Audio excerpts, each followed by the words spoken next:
Did Donald Trump just secretly issue a central bank digital currency? The answer is he's trying to. I'm going to reveal all the details in 3 simple, fast steps. Step number 1, let's go over what on earth, or WTF, is a CBDC. Because when most people think about this, they envision the Fed and they have this Fed coin that they come out, which is programmable. And this definitely impacts or decreases our privacy. It gives them control over money, how it's spent. It allows them to give you a social score because they're monitoring every single transaction in real time. And therefore, the central planners are going to force the individuals and the businesses in the real economy to start using this Fed coin, if you will, instead of US dollars. And this view of a central bank digital currency is totally incorrect. Let me show you what I'm referring to. We got the Fed right here. Their balance sheet, assets on the left, liabilities on the right. Currently, they have bank reserves denominated in dollars. These are liabilities of the Fed. Now, let's assume for a moment that everyone, all of you watching this video right now, had an account at the Fed, just like the big banks. Okay, well, what the Fed would do is they would create bank reserves. They would put them into your account. They would be denominated in dollars, of course, just like they're just electronic dollars, really, liability of the Fed. And you would take those dollars and you would spend them out into the real economy. Now, if your account was at the Fed, would they know every single one of your transactions in real time? Therefore, if they wanted to, could they give you a social score? The answer is yes. And if all the bank accounts were on the Fed's balance sheet, would the money in those accounts be programmable, especially now with artificial intelligence? The answer is yes. So if you were doing something wrong, let's say that they picked up in real time with your transactions that impacted your social score, could they go ahead and freeze your spending? Or could they program the bank reserves denominated in dollars in your account to be able to spend on things like soy lattes at Starbucks instead of buying diesel fuel for your pickup? The answer is absolutely they could. And of course, if your account is at the Fed, like we said earlier, they're going to see all of your transactions in real time. They're going to know every single thing you spend money on. And this is, of course, going to give them a massive amount of control. Oh, but wait, there is more. Let's assume the Fed did have all of the accounts in the real economy, the retail, the bank, the non-bank accounts on their balance sheet. Well, what this allows them to do is extend credit to whomever they want. They don't have to worry about being paid back. Why is that? Because if all the dollars are on their balance sheet, when they have to transfer those dollars, they're simply transferring them from one account to the other. Whereas, if they were a normal bank, like this guy over here, if a customer wanted to transfer those dollars to another bank, then they would have to take that liability, transfer it to another bank, and they would have to take an asset and transfer it to another bank. But in this scenario, the Fed literally wouldn't have to have any assets whatsoever. So this would A, allow them to quote unquote print money, where right now they control base money, but in this scenario they would control broad money as well. And B, it allows them to control credit in the real economy because they can lend, they the central planners, can lend to individuals or entities that have political favor. They can lend based on a narrative, not based on whether or not they're going to be paid back.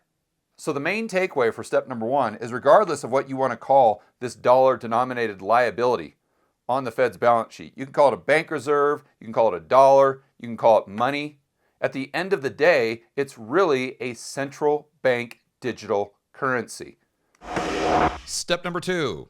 Now that we understand the plumbing and the mechanics behind a CBDC, let's go into the details of what Trump is trying to do right now. You've all heard of the big, beautiful bill that they're trying to pass right now. But what you might not have heard of is part of that bill is something called Trump accounts. Let's go right over to Yahoo Finance and go over this article here. The title, Trump Accounts for Newborns Passed the House. Here's why financial experts don't like that. Okay, of course, Yahoo is going to have a negative Trump bias here. We're not interested in the bias. We're just interested in exactly what these Trump accounts are. It says pretty soon every newborn American could be the proud owner of their very own Trump account. The Republican Party's One Big Beautiful Bill, which passed the House early Thursday, this was last week, contains a pilot program that would automatically create, notice, I said automatically create one of these accounts for a newborn child, and they would put $1,000 in this account. Now, I know a lot of you are saying, well, George, well, that sounds like a great idea. Why should we be concerned about this? This has nothing to do with a CBDC. They're not saying that they're going to fund the account with 1,000 Trump coins or 1,000 Fed coins, and that's a very good observation, but we're not done yet. Let's keep going through the article. Here they highlight the fact the government will create an account automatically and notify the individual parents. So if you have a kid tomorrow and you don't even have to go down to your local bank, the government will actually set up that account for your child and deposit $1,000 in the account. And then you can go ahead and deposit, I think it's up to $5,000 a year, tax-free, and let it grow. By the time they're 18, they can pull out the money, then they have to pay the capital gains tax. But what I really want to emphasize is the government setting up these accounts automatically for you. So think about this. Does the government have access to your banking details? Do they know that you have a bank account at Wells Fargo or Bank of America? How exactly are they going to automatically set up this account? And where is the account going to be for your newborn child? More on that in just a moment. Another thing I want to highlight is right here where it says the money can grow tax-free until it's withdrawn. That makes sense. But it must be invested in a broad stock index. So what the government is doing is they're giving you quote unquote free money just as long as you invest it in the stock market. And this is happening, let's just say 3 to 4 million times per year, because that's roughly how many babies are born in the United States. Now let's go over some slides that I used for my presentation at Rebel Capitalist Live this past weekend. So main takeaway here with Trump accounts, it applies to every baby that's born after January 1st, 2025. The government funds it with $1,000. The Treasury, or the government, automatically sets up the account for you. So there's automatic enrollment, let's say, and it's only invested in stocks. So the first thing I'm sure a lot of you are thinking about is, okay, well, it has to be invested in stocks? What does that mean? Okay, well, if there's 3 million babies born a year and the government funds this with $1,000, they have to buy the S&P 500, let's say. That means there's an additional $3 billion a year that's being funneled into the asset bubble that already exists. But now let's get back to how this actually sets up the infrastructure for a central bank digital currency. So we've got the Treasury. They're going to issue a bond, a Treasury note, whatever it is, or they're going to tax. That's how they're going to get the $1,000 to begin with. So that money goes into the Treasury. Then it goes to the Treasury's account. Well, where is their account? That's right. It's at the Federal Reserve. It's called the TGA, the Treasury General Account. And after doing further research, I found that these automatic accounts that are being set up for the newborn babies by the government and the Treasury are actually sub-accounts of the TGA. So now let's go ahead and connect the dots. So every single newborn baby is effectively going to have an account set up for them at the Federal Reserve, where the money in that account is going to be a liability of the Fed. In other words, a central bank digital currency. But I'm sure there's still a lot of people right now that are watching this video and saying, oh, George, that's not a central bank digital currency. Trump isn't setting this up to monitor us, spy on us, have programmable money, a social score. And I'm not saying that Trump is intentionally doing this. I think it's completely accidental. And he's inadvertently doing this. Why? Because he doesn't understand the mechanics.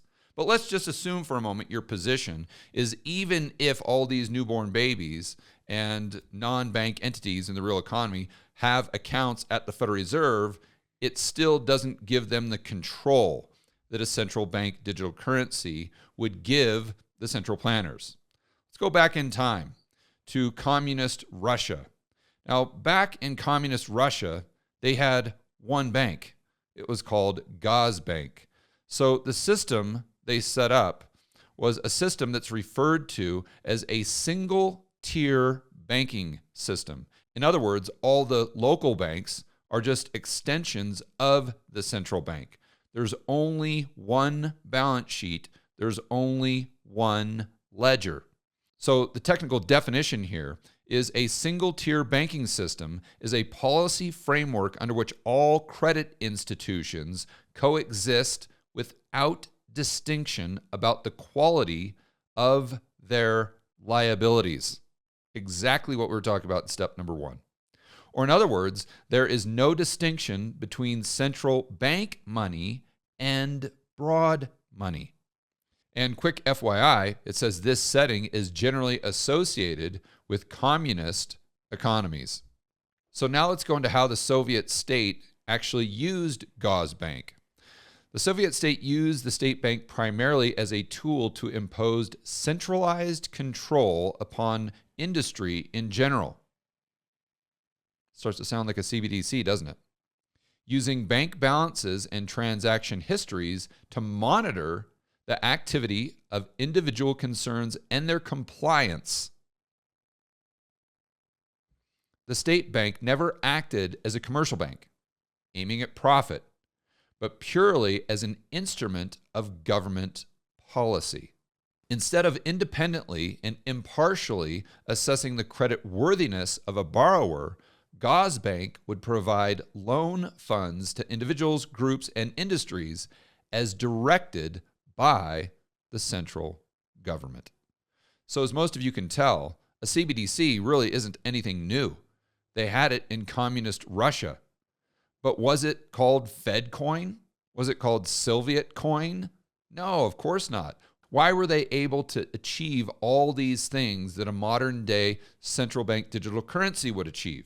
Because they only had one balance sheet. They only had one ledger.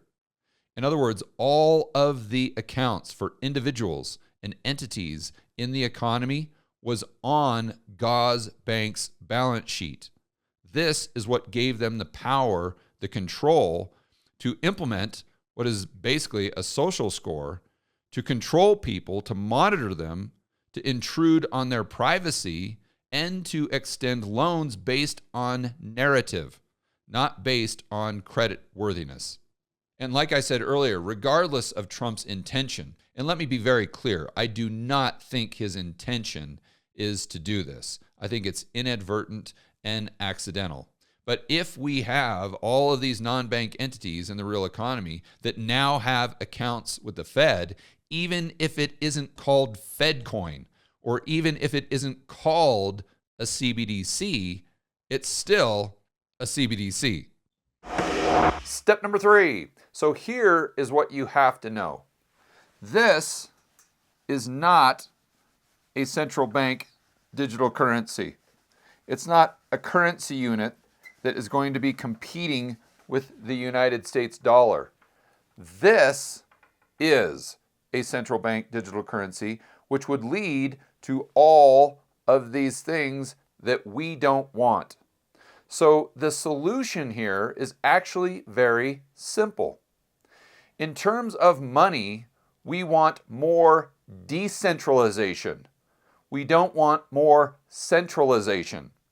So if you see our currency units, regardless of what we're calling them, becoming more and more centralized, you know that's taking us closer and closer to this. Basically, tyranny and authoritarianism. So what we want to gravitate towards, and editor, you can help me out right here, is decentralized money. And I know a lot of you right now are probably saying, well, that's Bitcoin. And I totally agree. This is why I love Bitcoin. Not because the number goes up, but because it's decentralized. And if centralization takes us towards tyranny, then by definition, decentralization takes us towards freedom and liberty. And by the way, whenever the government offers you free money, regardless of whether Trump is in office, Biden, Obama, Kamala, Bush, whoever it is, I would strongly suggest you look at that with a very healthy dose of skepticism. For more content that'll help you build wealth and thrive in a world of out-of-control central banks and big governments, check out this playlist right here, and I will see you on the next video.